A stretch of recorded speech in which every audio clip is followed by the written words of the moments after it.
Hello, welcome or welcome back. We are going through the first paycheck of October.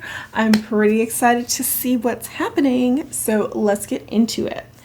So, my first paycheck of October is September 28th to October 11th because I have to be complicated.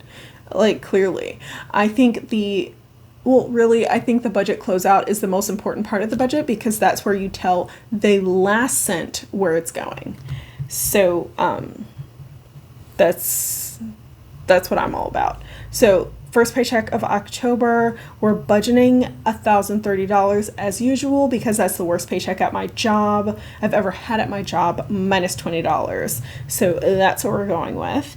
I'm going to pay myself first with my Roth IRA, which is an investment account with 20% of the paycheck plus the other category. Good grief, vehicles are loud today. I'm sorry, y'all. So that's 20%. 206 is 20% of 1030. So that brings the subtotal to 206, leaves me with 824.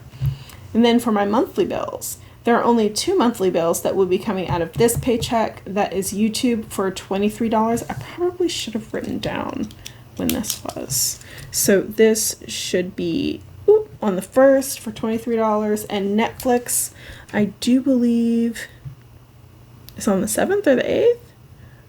We're just going to call it the 7th. So that's $23 for YouTube and $10 for Netflix, unless it comes out to be, unless it has tax, in which case I will adjust next month. So that brings my subtotal for my bills to $33. Yay! I've never had such cheap bills in my life.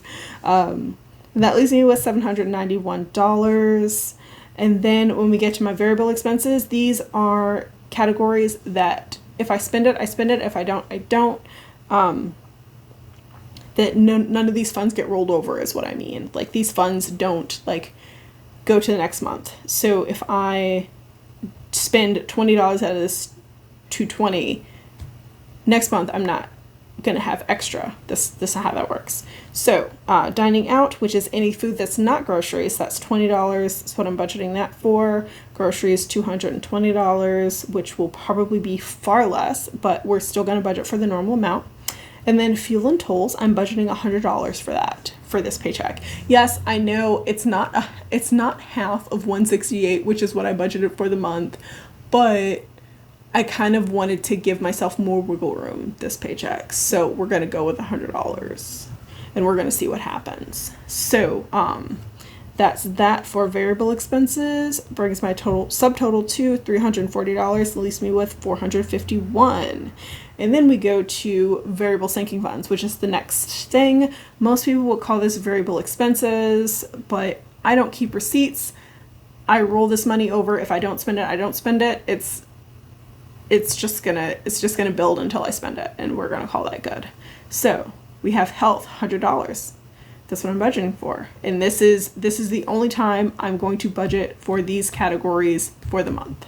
So $100 for health. That's any kind of copays, over-the-counter prescription, like Band-Aids, whatever. Whatever is health related, $100. Shopping. This is household shopping for $40. Birthdays, $20. Clothing, $40. Shoes, $25. Pet food, $40. Transit, $100. And this is all I'm stuffing. I'm not worried about when it's going to come out of my account. I don't care. It is now a sinking fund. We're good to go. $100. Personal, $20. Miscellaneous, $20. That brings my subtotal to $405. That is all the stuffing I'm going to be doing for these categories for the month. That leaves me with $46. Now, $46 is not gonna help me reach my goals quickly, but that's where we are. That's what's left after stuffing my variable sinking funds. So we're just gonna do what we can. Okay, I kind of I kind of looked at like priorities, I guess. I don't know. I was just thinking like, what can I like throw a little bit of money in just to get it down to zero, to get my my budget down to zero. So we're doing $16 to my phone bill, like sinking fund, and then $30 to my emergency fund, and we're just doing that, and I'll try to pay the rest, try to put the rest in these categories the next paycheck. But yeah, we're a little thin. We're a little thin after stuffing all these and, you know, all these other things. So that brings my goal sinking funds to $46, which leaves me with nothing. There will more than likely actually be money left after all of these are funded. But again, once that happens, like once all this money is spent, I guess, like down to here, what we're going to do is whatever's left is going to go right back to Roth IRA. So I'm not actually going to write in my budget remaining amounts until I do my closeout, because everything that's left is going to go back up here. Does that make sense? I hope that makes sense. Let me know if it doesn't make sense, okay? But I don't want to do the whole dice thing anymore for my zero-based budget. So what I'm going to do is the difference between what I budgeted and what my actual paycheck is, and the other category too. Like everything that's over this, I'm going to take 20%, add to my Roth IRA, and then the rest will be sent towards this section.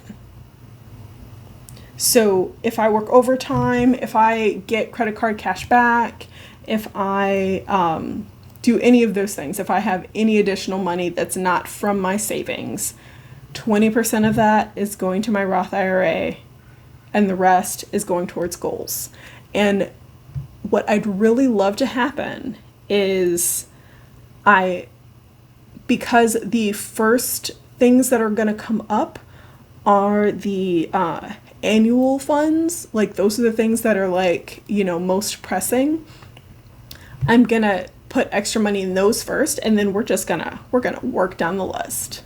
Going to work down the list until all that extra money's gone. And I will show you exactly what I mean by that on Monday. And I hope you have a great weekend. That's it. That's all. We're good to go. I love you so much. I appreciate you. You deserve financial stability. And I hope you have a great day on purpose. Bye.